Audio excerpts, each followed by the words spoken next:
President Bola Ahmed Tinubu has officially signed into law 4 land-back tax reform bills, signaling what many are calling the most ambitious overhaul of Nigeria's tax system in decades. The new laws aim to simplify tax compliance, boost state-level revenue, and protect small businesses. They also raise critical questions about implementation, equity, and trust in government to ensure these laws really work for the interest and generality of a few Nigerians and not just a select few. Now joining us this morning to discuss this new tax reform laws and the impact on Nigeria's development is Development Economist and President, Institute of Professional Economists and Policy Management, Professor Ken Ife. Good morning, Prof. Thank you very much for joining us. Hi, morning, and thank you for having me. All right, I think the first reaction will be to get your thoughts about the signing. This was a very contentious, or these were contentious bills. There were a lot of pushbacks. The North kicked against it, but now it's been signed. Your first reactions before we delve into the questions. It's a great day for Nigeria. And I've always complained about fiscal dominance over monetary policy. But that is a very consequential bill that will change the game for Nigerian economy. I can tell you why. There are 4 contradictions in our fiscal laws. One is we have 42 million MSMEs in Nigeria, out of 90 million MSMEs in Africa. So we're actually punching above our weight because we are 18% of Africa population, 15% of Africa GDP, but here we have 48% of African entrepreneurship, which means that these MSMEs are a latent comparative advantage for Nigeria. The second contradiction is that we have the lowest tax to GDP ratio in Africa, ranging from 7% and recently coming up to 9%. But also, not that because we are not just because we are the lowest doesn't mean anything, because we are actually the highest implicit tax in Africa. Because when you consider that people spend 70% of their input cost on energy, they have to build roads, they have to buy their water drilled, borehole, all of that. That is implicit tax. It's about the highest. Then the third one is that there's a trust deficit of government. People don't want to pay tax, so you have a low tax people in the tax net, and then high incidence of informal trade. But the final one is you're overtaxing the golden goose. With 60 taxes, only 6 of them contributing 95% of revenue, and you just have to move away to a progressive taxation that would immediately do something about the economy and fix all of this. And I think that is what you've got. That is what you have got. So that's my first reaction to this. Okay, now, you talked about trust deficit, and it's a problem we've had in Nigeria. A lot of Nigerians feel, look, I have a borehole, I have a generator, but I'm my own self-power, I do things for myself. So what's the point of paying tax? Now, how does this, these 4 bills, how do they address these issues? And how can you break it down for the ordinary Nigerian to know that, look, this new tax regime is going to work in your favor, and are Nigerians going to start seeing the benefits of paying their taxes? Will this extra revenue that is going to accrue to government be put to proper use, as it should?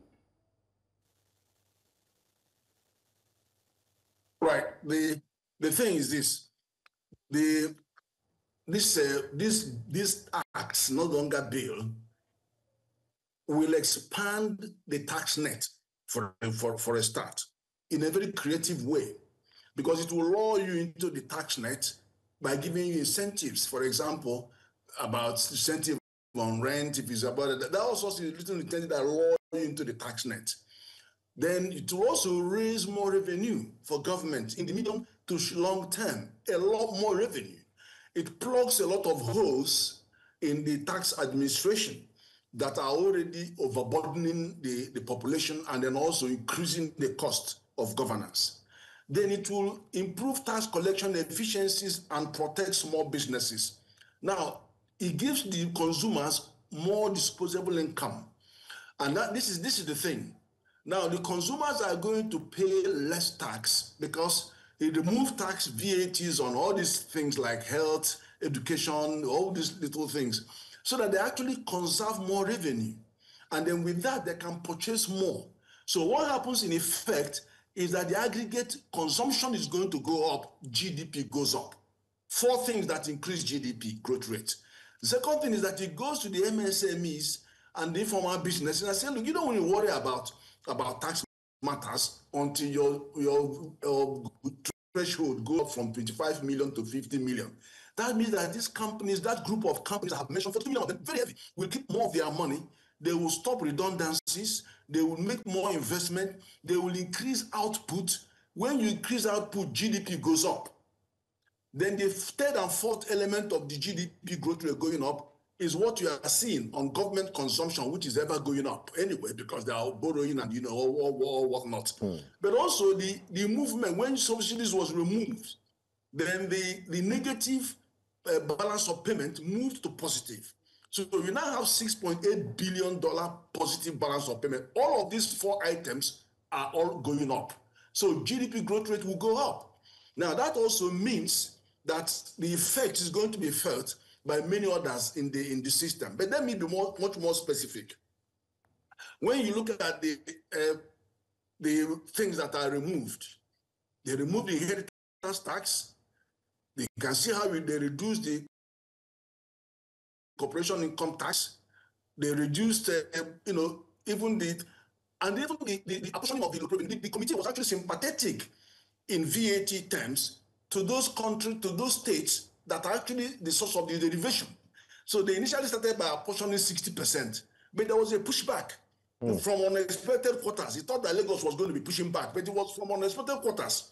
So they retained the 50% because we are a nation of sharing.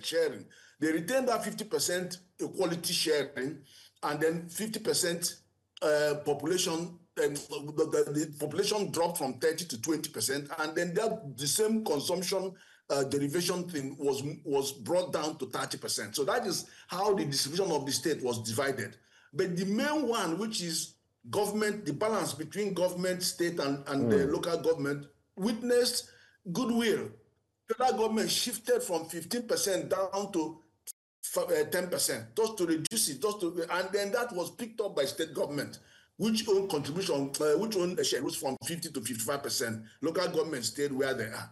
So that is the broad feature of this revenue. But is it going to make more companies feel happy? Of course, the answer is yes. Because of one, the impact on the GDP, and then two, the fact that you are now removing. Do you know what we were doing before? We were taxing capital, we were taxing investment, we were taxing poverty. So, it was where people cannot breathe. Neither the businesses nor the citizens. None of them could breathe. That was what was going on. But now you have a much more relaxed incentive for people to get on with their business. Whether you are formal, informal, the transition is easy. And then you're going to see government in the medium term. In fact, I've had many people saying that government will lose revenue. Government is not going to lose any revenue because of what you are doing. What is going to do? The tax efficiency factor will see increased revenue because what you are plugging the leakages in the system. So that would increase the effective revenue government gets, even though there is a regime of ostensibly lower tax from the MSME and citizen perspective. But let me tell you another point. There's another point. People saying, why 6 months delay? No, there's always an interval. You must have a reasonable interval between enactment and going into force. That is a standard international rule. So you don't just start something today and backdate it and then you start tomorrow. No. So it's a reasonable interval between enactment and going into force, because you cannot in the middle of a tax year start changing things and causing problems for accountants and everybody. So do you have 100% confidence that these changes can address Nigeria's taxation issues, for businesses, for individuals? You're 100% sure that this will fix it? And, the issue with the northern part of the country and the northern governors expressing displeasure, is that laid to rest completely? No, you see, this bill brings on a formal basis how you apportion, how you tax, how you collect, and it has removed discretion. Because it has always been a lot of discretion. In fact, the new law stops federal government and the state government from tinkering with incentives. You know, there was a time when half of the tax waivers, half of our revenue were going on tax waivers and all these incentives. So now it's removed a lot of that discretion, so that you remove all that and then come in and then get your benefit as others, and then also now prioritize very important sectors of the economy, like the high growth sectors of the economy. So it's incentive, all that incentive that's given to anybody and everybody, whether you're in the distribution sector or whether you are mining, whatever it is. But now they have streamlined those and refocused it so that it will be incentivizing our real economy, investment in the real economy, and removing that arbitrariness and those discretions that tax agents and tax officers and the state governments that impose. They remove all that. All right, we'll go on a very quick break, and when we come back, we'll continue with this conversation. Please stay with us.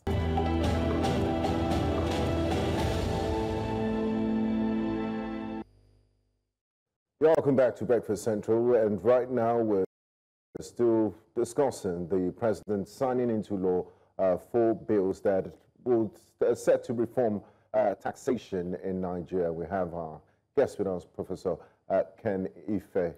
Now, Prof, looking at these 4 bills that have been signed to law, brilliant on paper, as your analysis have said.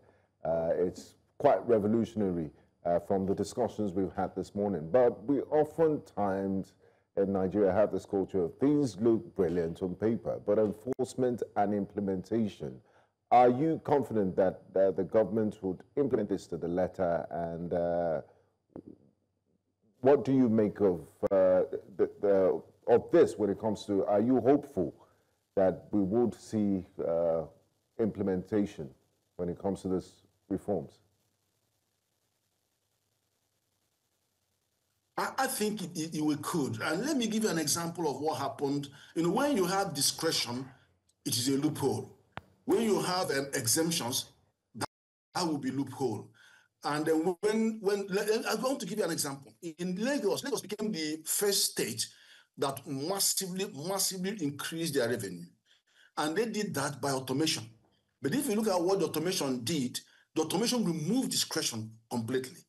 The automation went to the taxpayers and say, assess yourself, self-assessment, and then submit and pay what you think is a reasonable and fair assessment of your tax. Then you do that. It allows you to do it for 2 years. The 3rd year, somebody comes around and then sits with you to go through your submissions. So what you have done, you've already cut off all the middlemen that will collect some money, don't pay it for you, and then all those going forward and backwards. When they now come back to talk to you, they will begin to compare your submissions to similar business in the same area, to similar business in the other area. By the time you compare, you find out that you're underpaying, grossly underpaying. So you already know that you are in default. And then immediately you begin to pay. So it makes you, first of all, it has brought compliance to the highest level, because people have voluntarily entered the net, and then you now give them that interval between which you now come to collect more money, and then things get a lot better. So that is the thing. So what you have here are, first of all, you have removed the attempt to kill businesses, to kill people who are investing in capital equipment, to kill investors that are coming into your economy, and then also to tax away people who are so poor, you are now adding to their burden. Now, when you have done that, and by streamlining these 60 taxes, when you streamline those 6 taxes, 60, where you know that only 5 of them are actually giving government their 90% of their revenue, then you have actually removed a lot of burden on the small businesses and individuals, and then also remove the corruption that goes with it. Because they just throw any bill to you, and then you can't argue. They start seizing your things. Now, the other area is plugging the holes. When you are plugging the holes, you will be shocked to see the level of revenue that is going to come to the public purse, just because you are blocking those revenues, those leakages. and also incentivizing bringing incentive to the correct sector. For example, deletion of that 5% excise tax duty that you have on telecoms and the forex inflows. Now, that is something significant, reducing, curbing the power of the president and then the governors to remit taxes or exempt taxes. No, they require. Prof, are you there with us? I believe we have some connection issues with Professor Ken Ife. But he seems very optimistic about and excited, and which is some positive news. Right. Like he said, I asked him the Thomas in every Nigerian, the doubting Thomas, about implementation, and he seems to have addressed that concern. Okay, welcome back. I believe we have him back now. Welcome back to the show, sir.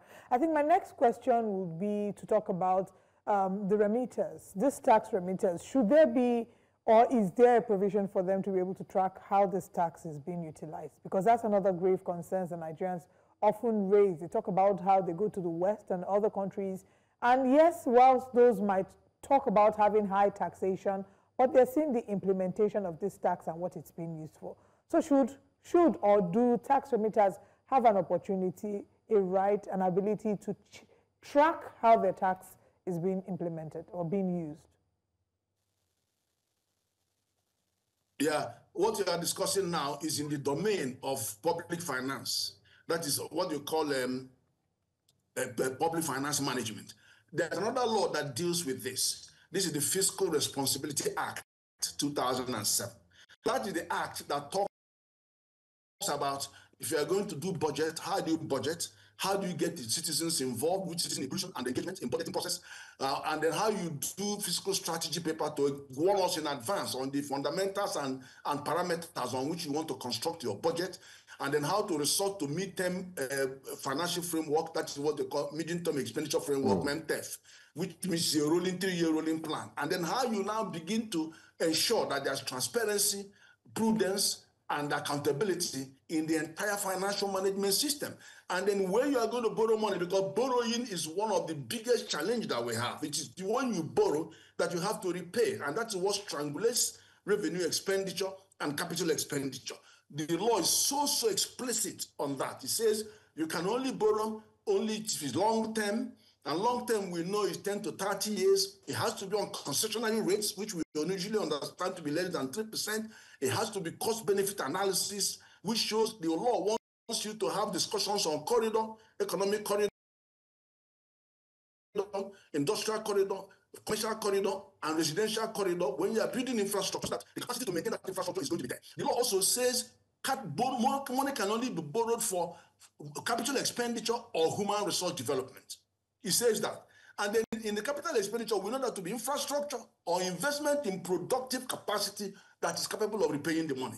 So the law is very, very explicit, but to what extent are we actually doing that? And it says anything about public finance must have full disclosure.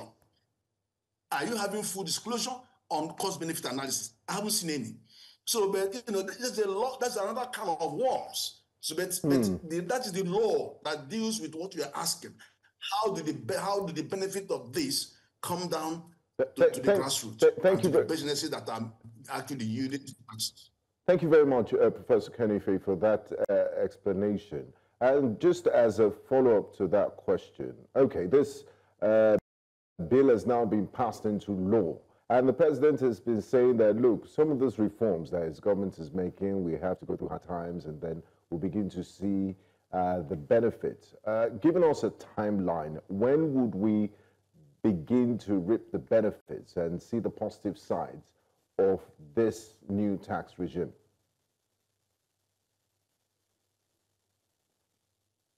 They gave an interval of 6 months. And I think what we need to do is to begin sensitization. That is very, very important, because people will still be seeing this as a, what do you call it, as a television show, until you come down to tell people what this means to their pocket, what this means to their business. They will not flow with you. So sensitization is everything right now. awareness raising in these 6 months, which, as I said, is a reasonable interval between enactment and going into force on 1st of January. You need to use this time to get all the state governors, all the local government chairmen, every arms of government to start talking, to start showing explicit what exactly does it mean to your pocket, to your revenue. So if you don't do that, it's going to be even worse, because you are going to be fighting with people that haven't understood what you're actually trying to impose on them. And I think it's all going to be good and better, and the impact will be instantaneous. Because I said to you, from that January 1st, when you start implementing it, all growth indicators, GDP growth indicators, will be going up. I've described that to you. 4 major constructs, they will all be going up. Whether you're looking at the household consumption, which is 78% of GDP, is going to go up. If you look at the investment, business investment, that's going to go up. Government expenditure is already going up because they are borrowing and borrowing and borrowing. But also the balance of payments is already going up, moving from negative to positive. So all of them are going to be pushing up our GDP. But it's not just GDP. Are you going to GDP? Is it food on your table? Then you come to the ones where you are looking at the pocket of the individuals. So there will be transformational changes. And then don't forget, Nigerians are so clever on how to circumvent the implementation of a law. So while you are looking at it now, they are busy trying to find loopholes how they will still continue their business. So, so the jury is out on the level of implementation of the restraining side of things, which is plugging the loopholes. Because these guys are not taking $1 million naira, they're taking billions, and somebody else pays the bill. I think the final question here, and I know you had spoken to this in some measure, but I just want to re-highlight it. The impact of this on foreign direct investments within Nigeria, how do you see that playing out in the next couple of months, years? Yeah, you see, one thing that worries investors is not knowing what to input in their projections of their investment. They don't know how much tax you are going to tax them, and they already know that Nigeria has the highest implicit tax in Africa. Now, that situation is going to change because companies are now going to be seeing the reduction of their corporate income tax from 30% to 7.5%. It may sound 2.5%. 2.5% will be billions, for them. It's a lot of money for them. And then they will also going to be seeing, and that will grow. It is projected to be going down by 2026 to 25%. That is huge, from 30% down to 25% in 2026 or 27. So that's very huge. And then the predictability of what you are collecting taxes on. Even if they don't get those incentives, they will get incentives if they go to the real sectors and the sectors where you think have the greatest promise for the economy. And look at, for example, agriculture. Agriculture has been removed from the agribusiness and one other sector there. They've removed those. So the military, they've removed military and agribusiness. They removed tax completely. So you can see how investment is going to come in there, especially people who are going to come to lease their equipment. So there are, all kinds of tractors and all this stuff. And we have the lowest tractor density in our region. So the other things, it will be music to the ear of investors. Of course, it doesn't tell you how to deal with this insecurity challenge that we have, because that's what has to do more with social agenda like education and salaries and money and employment and all of that. All right, it's been quite a conversation this morning, and you've painted such a positive picture. An exciting time, really. The economic team have worked really hard for us to get to where we are. So congratulations and kudos to everyone who has been behind this. And thank you very much for breaking this down so clearly for us.